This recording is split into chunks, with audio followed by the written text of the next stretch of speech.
Alam nyo ba na ang ginto ay may iba't ibang katangian, kung kaya't ito ay maraming benepisyo sa ating katawan? Tara, talakayin natin kung ano-ano ang mga ito. Ngunit lagi niyong tatandaan, sa anumang panahon at sitwasyon ng ating buhay, lamang ang may alam.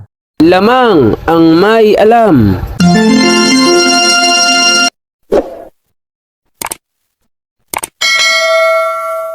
Magandang panahon po sa inyo mga kaibigan ko. Dito po sa ating channel, More Than Treasures. Kumusta po kayong lahat? Naway nasa mabuti kayong kalagayan at lagi pong ligtas sa anumang sakit at karamdaman. Shout out po sa inyong lahat.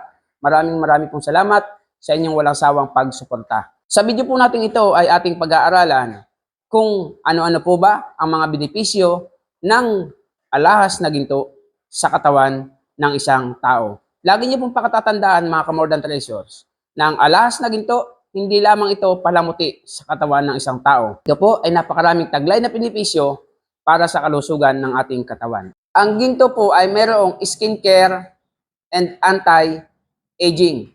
Ibig sabihin, ginto pong alahas kapag may suot ka, ay pinapasariwa niya po ang ating mga balat, inaalagaan niya po ang ating mga balat, at ito po ay nakatutulong din upang hindi ka po magmukhang matanda at manatili pong sariwa ang iyong mga balat.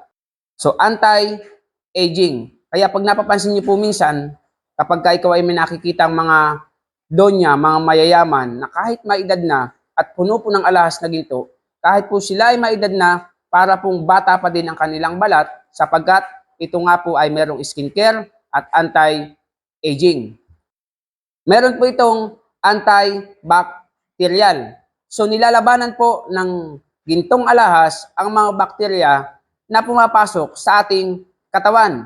Kaya napakahalaga po ng isang alahas na ginto sa katawan ng isang tao sapagkat ito po ay mayroong antibacterial. Kung ikaw ay nagkakaedad na, ito din po ay gamot sa mga arthritis o rheuma.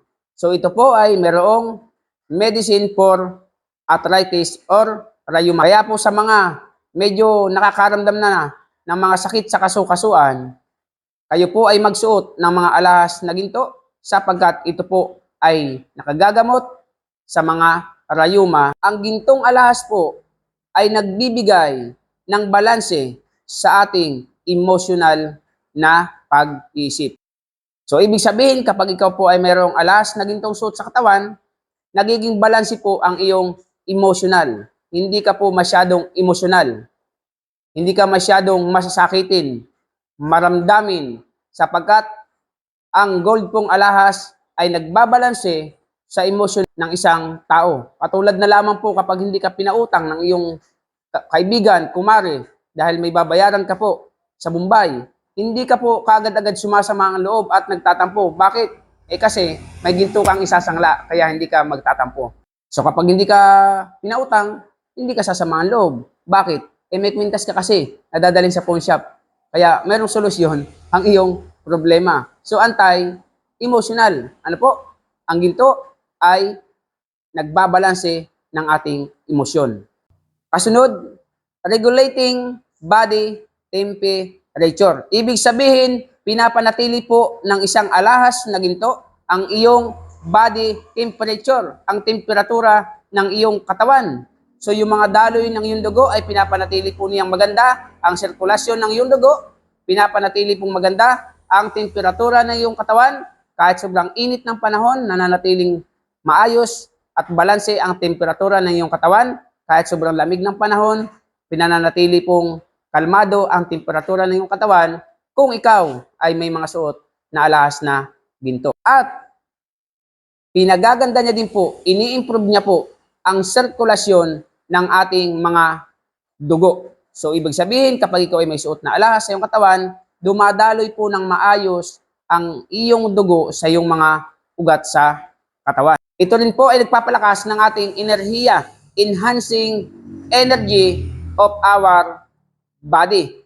Lagi po itong nagbibigay kalakasan sa ating katawan para po itong immune booster din. Ano po?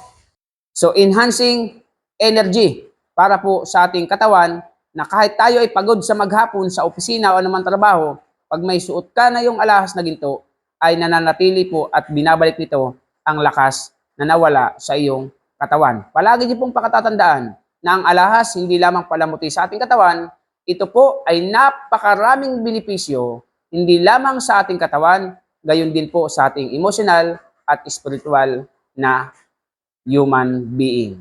So maraming pong salamat sa inyong panonood at kung ito po yung nagustuhan nyo, kung kayo baguhan pa lang, pakisubscribe nyo po ang ating channel. Pakihit nyo po notification bell, lagay nyo ay all upang lagi po kayong update sa ating mga bagong videos. At kung nagustuhan nyo nga, pakilike and share sa ating mga kaibigan. At kung may katanungan, comment po kayo sa ating comment section. Sa mabilis na usapan, meron po tayong FB page, More Than Treasure. See you on our next video. God bless po. Lamang ang may alam.